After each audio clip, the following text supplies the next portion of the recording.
Okay, so picture this.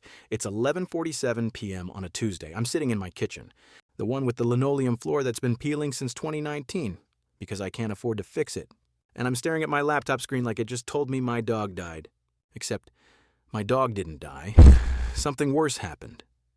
I just found out that the kid they hired 6 months ago, the one who asks me where the bathroom is every other week, the one I trained personally while he played on his phone. This kid makes $8,000 more per year than me. $8,000. Now, I know what you're thinking. Bill, maybe you're just bad at your job. And hey, maybe I am. But here's the thing. I've been at this company for 7 years. 7 years of exceeding expectations on my performance reviews. 7 years of being the guy they call when the server crashes at midnight. 7 years of skipping lunch to fix problems that weren't even my fault. And you know what I got for all that loyalty? A 2.5% raise last year. You know what 2.5% is on a $52,000 salary? It's $1,300 before taxes. That's $108 a month. That's 3 tanks of gas. That's basically 2 trips to the grocery store in this economy. But this kid who still calls meetings Zoom calls even when we're using Teams, he waltzed in with no experience, negotiated a starting salary that's higher than mine after 7 years of bleeding for this place, and probably doesn't even know where the fire extinguisher is, and I'm sitting here at midnight doing the math in my head, realizing that my loyalty, my stupid, naive, boomer brain loyalty, has cost me approximately $56,000 over the past 7 years. Compared to what I could have made if I just jumped ship every 2 years like everyone told me to. You want to know the worst part? The absolute gut-punch, soul-crushing worst part? I defended this company. When my buddy Mike quit 3 years ago for a 35% raise somewhere else, I called him disloyal. I said, "Man, they gave you a shot when no one else would." I actually said that, out loud, to another human being. Meanwhile, Mike's now driving a car that doesn't make a noise like a dying raccoon every time he turns left. And I'm here eating my words along with store-brand ramen because the name-brand stuff got too expensive. So tonight, right now, in this kitchen that smells like old coffee and broken dreams, I'm going to tell you something that took me way too long to figure out. Something that's going to make your parents, your boss, and every LinkedIn influencer who posts about company culture absolutely lose their minds. Ready? Here it is. Loyalty is a scam. Not the good kind of scam, like casino loyalty programs where at least you get free drinks. No, this is the bad kind. The kind where you're the mark. You're playing a rigged game and the house always wins. While you're sitting there wondering why your wallet feels lighter every year even though you're working harder. And before you close this video because you think I'm just another bitter middle-aged guy having a midlife crisis, first of all, I'm not middle-aged, I'm experienced, and second, I've got numbers. Real numbers. The kind that'll make you want to update your resume tonight instead of watching Netflix. Because here's the truth they don't want you to know. The average person who stays at their job for more than 2 years gets paid 50% less over their lifetime than people who switch jobs regularly. 50%. That's not a typo. That's not me being dramatic. That's math. Cold, hard, your retirement account is crying math. Let me break this down in a way that'll make sense. You know how your company talks about family in every all-hands meeting? How they say, "We're all in this together"? How they've got pizza parties and Employee Appreciation Day where they give you a $5 Starbucks gift card and act like they just handed you a briefcase full of cash? Yeah, that's the con. That's the setup. They're trying to make you feel guilty about leaving. They're trying to convince you that asking for more money is somehow greedy or disloyal. Meanwhile, they're hiring people off the street for 20-30% more than they're paying you, and they're hoping you never find out. It's 2026, and we're living in the weirdest job market in American history. Companies are simultaneously crying about nobody wants to work anymore, while refusing to pay people enough to afford rent.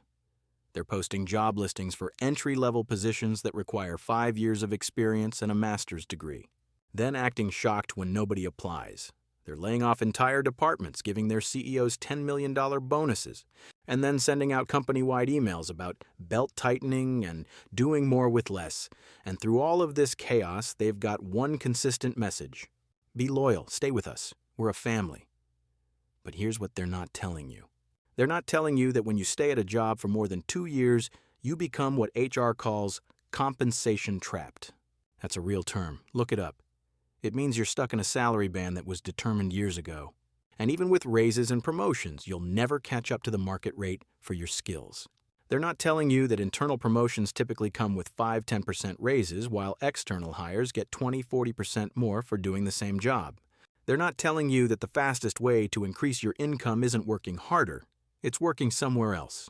And look, I get it. Switching jobs is scary. I know because I avoided it for 7 years like it was jury duty. You've got to update your resume, which means remembering what you actually accomplished instead of just what you did every day. You've got to interview, which means putting on pants without holes and pretending you're passionate about synergistic solutions or whatever nonsense they put in the job description. You've got to learn new systems, meet new people, figure out which bathroom is the good bathroom and which microwave in the break room actually works. It's exhausting just thinking about it, but you know what's more exhausting? Being broke. Working your tail off every day and watching your buying power shrink year after year because your 2–3% raise doesn't even keep up with inflation. Watching new hires come in making more than you while you're the one training them. Realizing that the loyalty you've been showing is a one-way street and the company would replace you in 7 minutes if it made financial sense. Here's what happened to me, and I'm sharing this because maybe, just maybe, you can learn from my stupidity instead of making the same mistakes. I started at my current company in 2019, fresh out of a layoff from my previous job, desperate for anything with health insurance. They offered me $45,000. I took it without negotiating because I was scared they'd rescind the offer. Mistake number 1. Fast forward to 2021, I'd been there 2 years, gotten great reviews, learned every system inside and out. My raise? 3%. That's 1 at $350 a year. Meanwhile, inflation that year was 7%, so in real terms I took a 4% pay cut. But I stayed because the job market was uncertain and at least I had stability.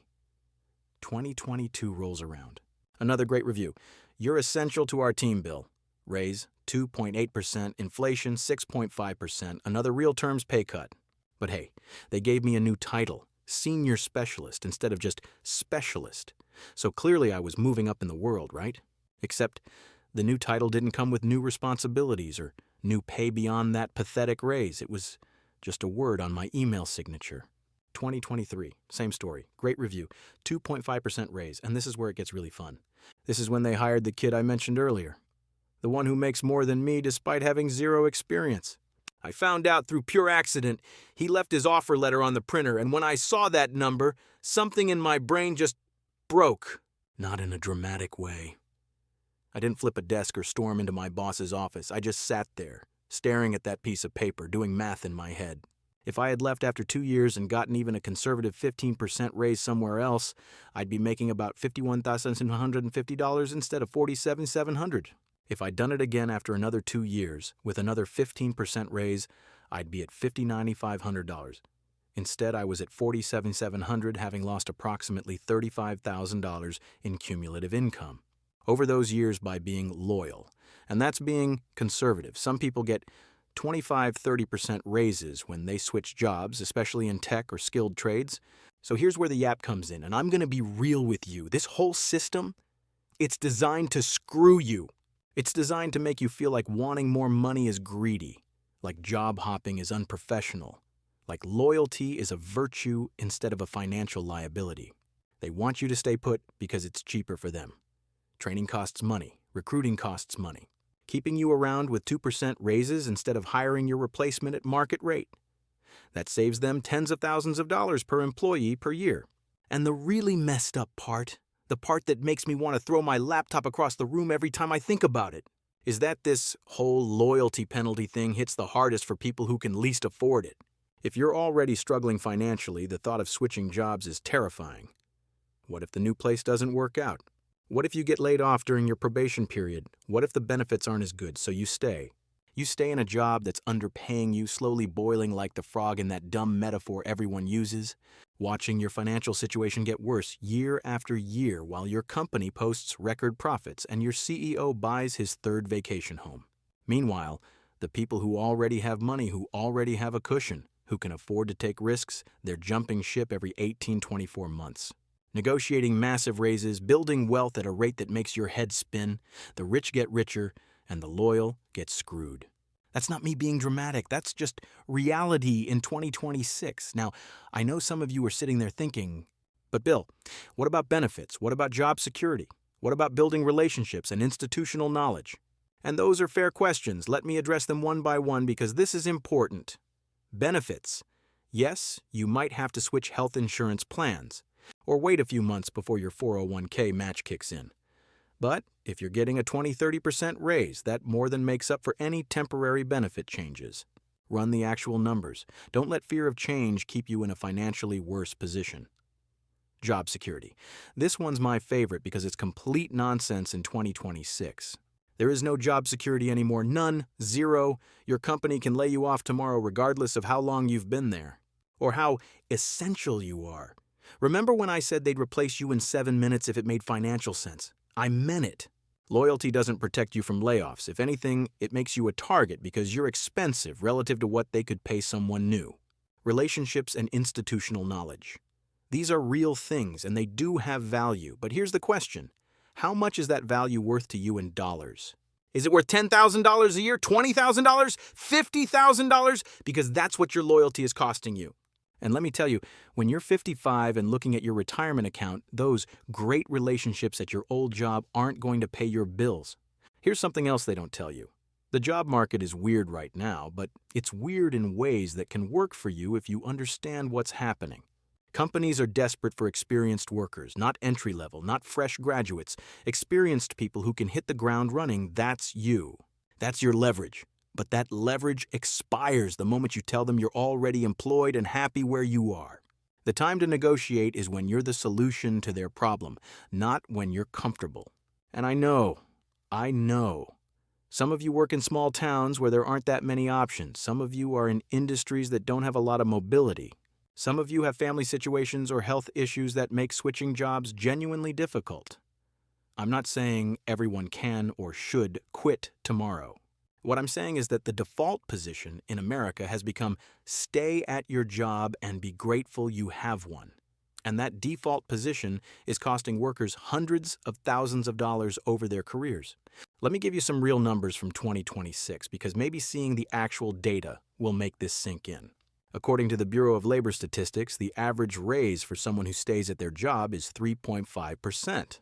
That sounds okay until you realize that inflation is averaging 3.2%, so you're getting a real raise of 0.3%. 0.3%, that's $156 per year on a $52,000 salary. That's $30 per month. That's half a tank of gas. Meanwhile, people who switch jobs are getting average raises of 15-20%. Some industries, like tech and healthcare, are seeing 25 to 35% increases for experienced workers. That's not a minor difference. That's life-changing money. That's the difference between living paycheck to paycheck and actually building savings. That's the difference between retiring at 70 and retiring at 65. That's the difference between your kids getting to go to college and your kids getting to go into debt.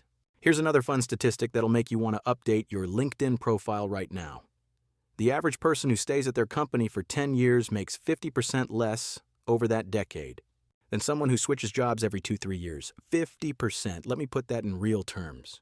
If you're making $50,000 a year and you stay put for 10 years with average raises, you'll make about $575,000 total over that decade. If you switch jobs 3 times during that period and get 20% raises each time, you'll make about $862,000. That's $287,000 difference. That's a house down payment in most of America. That's your kid's college fund. That's your retirement. But here's where it gets really dark, and this is the part that keeps me up at night. The companies know this. They know that loyal employees are cheaper. They know that people are scared to switch jobs. They know that if they can convince you that job hopping is unprofessional or that grass isn't always greener, they can keep you underpaid for years. And they've gotten really, really good at the psychological manipulation that makes this work. They do things like give you a fancy new title without a real raise. Congratulations, you're now a senior associate. Cool. Does that title pay my rent? No. Then what's the point? But it makes you feel valued. It makes you feel like you're progressing. Meanwhile, your actual compensation is falling behind market rates by thousands of dollars per year. They talk about culture and mission and making a difference. And look, those things matter to some degree. But you know what else matters? Being able to afford food, being able to retire someday, being able to go to the doctor when you're sick. And all the culture in the world doesn't change the fact that you're getting paid 20% less than you would somewhere else.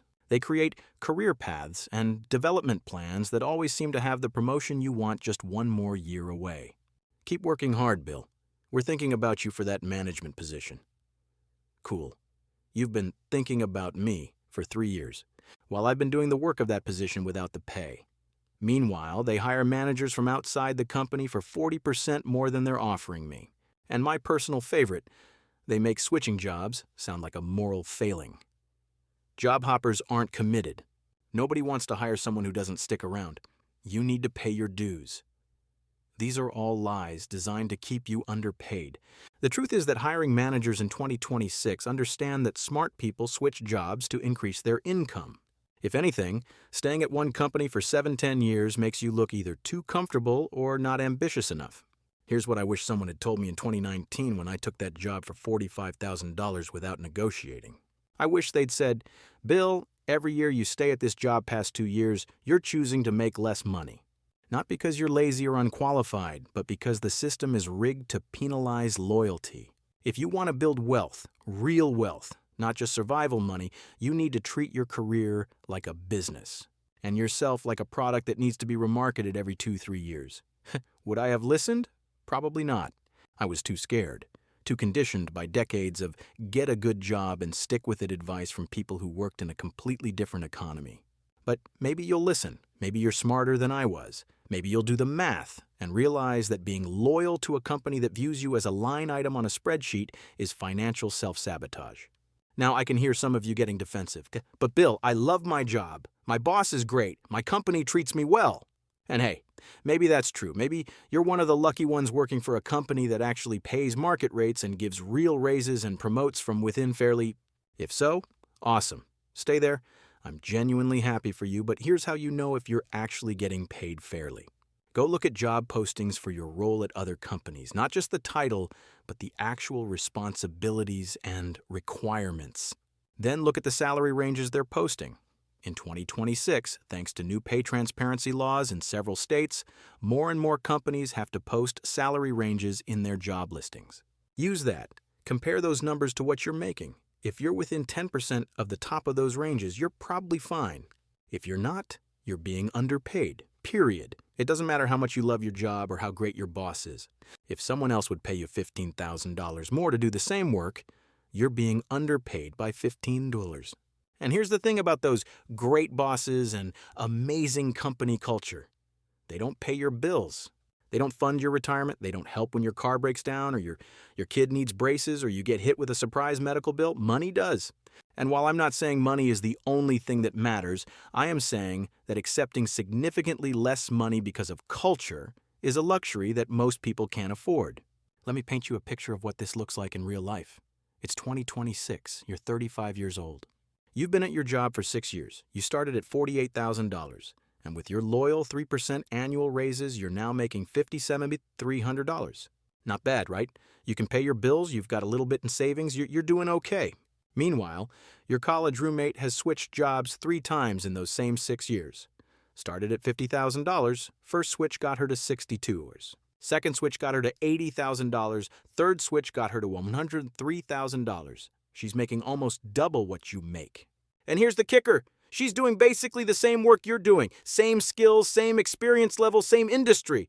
The only difference? She understood the game and played it. You stayed loyal. Fast forward 20 years, you're 55. You've stayed at companies for 5-7 years at a time, getting your 3-4% raises, being responsible and loyal. Your lifetime earnings, about $1.8 million. Your friend who job hopped? About $3.2 million. That's a $1.4 million difference. That's enough to retire 5 years early. That's enough to pay for your kids' college without loans. That's enough to actually enjoy your life instead of just surviving it. And the worst part, the absolute soul-crushing worst part, you worked just as hard, probably harder. Because you were at each company long enough to accumulate responsibilities without getting paid for them. You put in the same hours, dealt with the same stress, made the same sacrifices. But you made $1.4 million less because you believed in loyalty while the system was built to exploit that belief. Now, some of you are probably thinking, okay, Bill, you've convinced me that staying at one job forever is dumb, but what's the actual strategy here? How do I do this without screwing myself? Great question. This is where we get practical because theory doesn't pay bills. First, let's talk timing. The sweet spot for switching jobs is every 2-3 years, not every 6 months. That actually does look bad and makes hiring managers nervous that you won't stick around long enough to be worth training. But 2-3 years is perfect. It's long enough to accomplish real things you can put on your resume, but not so long that you've left tons of money on the table. Think about it this way. In your first year at a job, you're learning. You're figuring out the systems, meeting people, getting up to speed. In your second year, you're productive. You're delivering results, taking on projects, proving your value. By year 3, you've probably accomplished everything you're going to accomplish in that role unless you get promoted. After year 3, you're just treading water. While your market value increases, but your salary doesn't keep up. So here's the strategy, broken down step by step. Like we're sitting at a bar and I'm explaining this while we're both on our second beer. Step 1, update your resume right now. Not when you're desperate to leave, not when you hate your boss. Right now, while things are fine. Put down everything you've accomplished in the last year with actual numbers. Not responsible for customer service, but improved customer satisfaction scores by 23% over 12 months. Not managed projects, but delivered $2.3 billion worth of projects under budget and ahead of schedule. Numbers matter, specific accomplishments matter. Generic job description stuff is worthless. Step 2, set up job alerts for your role in your area. You don't have to apply to anything yet, just watch. See what's out there, see what they're paying. Get used to the idea that other opportunities exist. This sounds stupid and obvious, but most people never do this. They just stay in their job heads down, assuming they know what the market looks like. You don't. The market changes every month. Job boards are free. Use them. Step 3, every 6 months, apply to 3 to 5 jobs. Not because you necessarily want to leave, but because you need to practice interviewing and you need to know what you're worth. Interviewing is a skill, and skills get rusty. If you only interview when you desperately need a new job, you're going to be terrible at it. But if you interview regularly, you get comfortable with the process. You learn how to talk about your accomplishments. You get better at negotiating. And sometimes, you might get an offer that's so good, you'd be stupid to turn it down. Step 4. When you get an offer, and you will get offers if you're applying regularly and you're decent at your job. This is where most people screw up. They get excited. They accept immediately. They're just happy someone wants them. Stop. This is business. Negotiate every single time, even if the offer is already better than what you're making, especially then. Because if they're offering you 15% more than your current salary, that means they probably have room to go 20% higher. The worst they can say is no. And then you're still getting a 15% raise. Here's what negotiation looks like in practice. They offer you $65,000. You're making $55,000 now. That's a huge bump. You want to accept immediately, don't. Instead, you say something like, I really appreciate the offer. I'm excited about the opportunity. Based on my research of market rates for this position and my experience level, I was hoping for something closer to $72,000. Is there flexibility in the budget? Notice what you did there. You didn't say their offer was bad, you didn't make demands, you just stated what you were hoping for and asked if it's possible. About 70% of the time, they'll come up. Maybe not all the way to $72,000, but they'll come up to $68,000 or $70,000 there. And now, you've just made an extra $3,000, $5,000 per year by asking one question.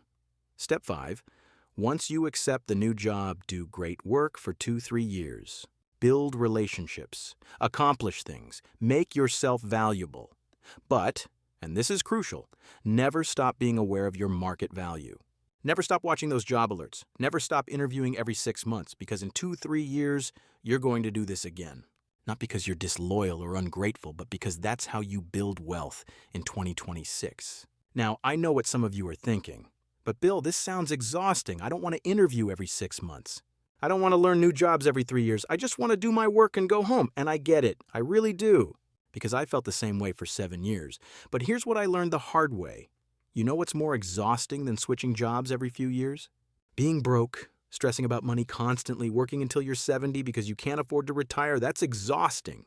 Switching jobs is uncomfortable for a few months. Being financially trapped is uncomfortable for decades. Pick your discomfort. Here's another thing nobody tells you. Companies expect this now. Hiring managers in 2026 know that people switch jobs regularly. They've built their hiring and onboarding processes around it. They're not shocked when someone leaves after 2 years.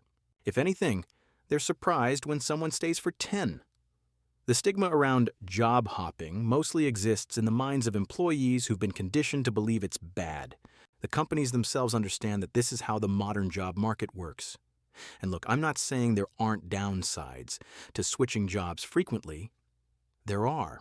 You have to learn new systems, which is annoying. You have to prove yourself to new people, which is stressful. You might miss out on long-term benefits like pension vesting if your company is one of the 3 remaining companies in America that still offers pensions. But when you run the actual numbers on what you're giving up versus what you're gaining, it's not even close. The math is overwhelmingly in favor of switching.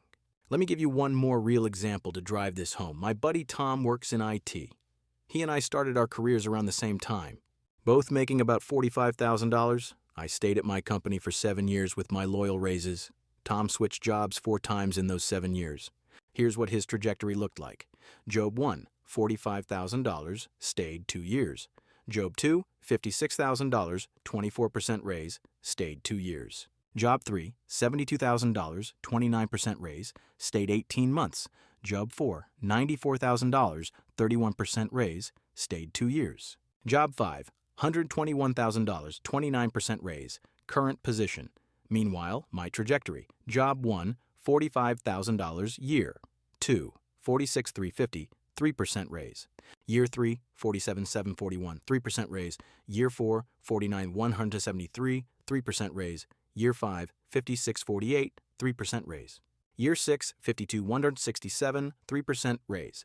Year 7, $53,732, 3% raise. Tom makes $121,000. I make $53,732. He makes more than double what I make. And here's the kicker. We do basically the same work, same job title, same responsibilities, same skill set. The only difference is strategy. He understood the game. I didn't. Now, if you're sitting there feeling depressed because you've been loyal for years, and you're realizing how much money you've left on the table, I get it. I was depressed about it too. I'm still kind of depressed about it, honestly. But here's the thing. You can't change the past. You can only change what you do next. So let's talk. But I'll lose my seniority. Seniority doesn't matter if you're underpaid. It's like being the senior member of a sinking ship. Congratulations, you've been drowning longer than everyone else. But what if I don't like the new job? What if you love it and make 30% more money? You'll never know unless you try. And if you do hate it, you can switch again in 2 years. The average person will have 12, 15 jobs in their career. One bad job isn't going to ruin your life. But my current job is comfortable. Comfortable is another word for complacent. You're leaving money on the table because change is scary. I get it, but being comfortable doesn't pay your bills or fund your retirement. But I don't have time to job hunt. You have time to watch Netflix. You have time to scroll through social media. You have time. You just don't want to do it because it's uncomfortable and requires effort. Which is fine, but don't pretend you don't have time, Adin. But what if I can't find anything better? Then you stay where you are and try again in 6 months. Looking for a job costs you nothing but time. Staying at an underpaid job costs you thousands of dollars per year. But my company might promote me soon. They've been about to promote you for how long? And even if they do promote you, it'll probably be a 7-10% raise. While switching companies would get you 20-30%. Do the math. But I have good benefits here, unless your benefits include free housing and a personal chef. They're not worth $15,000, $20,000 less per year in salary. Run the actual numbers. Don't just assume your benefits are better.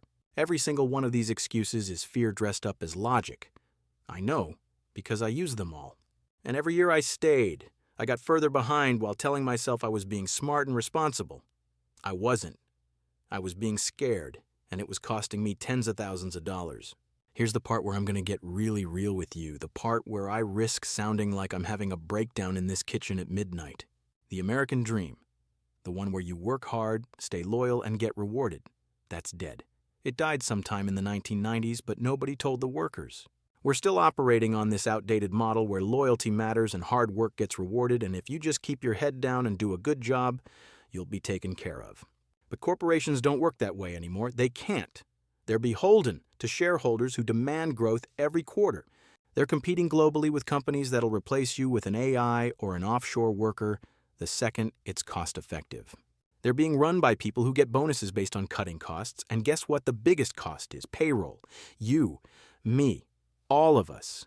We're not family, we're not partners, we're expenses that need to be minimized, and I'm not even mad about it anymore. That's just how capitalism works. But what I am mad about is that we're still pretending the old rules apply. We're still acting like loyalty matters when companies have proven over and over that it doesn't. We're playing by rules that no longer exist while they're playing by the actual rules, and then we wonder why we're losing.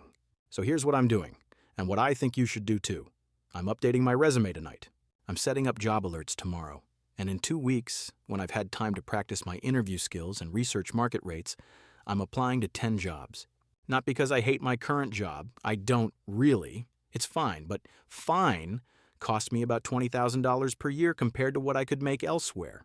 And I'm done paying that tax. Am I scared? Absolutely. Switching jobs after 7 years feels like jumping off a cliff. Am I going to do it anyway? Yes. Because being scared and broke is worse than being scared and making 25% more money. And here's the thing about fear, it never goes away. You don't get less scared of job hunting or interviewing or starting somewhere new. You just get better at doing it scared. Tom, my buddy who makes $121,000, he's still nervous every time he interviews. But he does it anyway because he understands that temporary discomfort is the price of financial security. Look, I'm not a career coach. I'm not a guru. I'm just a guy who figured out way too late that the game changed and I was still playing by the old rules. But maybe my stupidity can save you some time and money. Maybe you can learn from my mistakes instead of making them yourself. The bottom line is this. In 2026, loyalty to an employer is financial self-sabotage. Not because you shouldn't care about your work or your coworkers, but because the system is designed to underpay loyal employees and reward people who switch jobs regularly. You can be mad about it. You can think it's unfair. Hell, it is unfair. But it's also reality. You have two choices. Play the game the way it's actually played and build wealth, or play by the old rules and spend the next 30 years wondering why you can't get ahead despite working hard. I spent 7 years making the wrong choice. Don't be like me. So here's your homework, and I'm serious about this. Before you go to bed tonight, open up your resume. Just open it. Look at it. Tomorrow, update it with one accomplishment from this year, just one. The next day, set up one job alert. The day after that, look at 3 job postings and compare their salary ranges to what you make. You don't have to apply to anything yet. You don't have to quit your job tomorrow.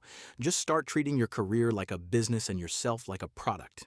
Because that's what you are, whether you like it or not. And the best time to start was 7 years ago. The second best time is right now.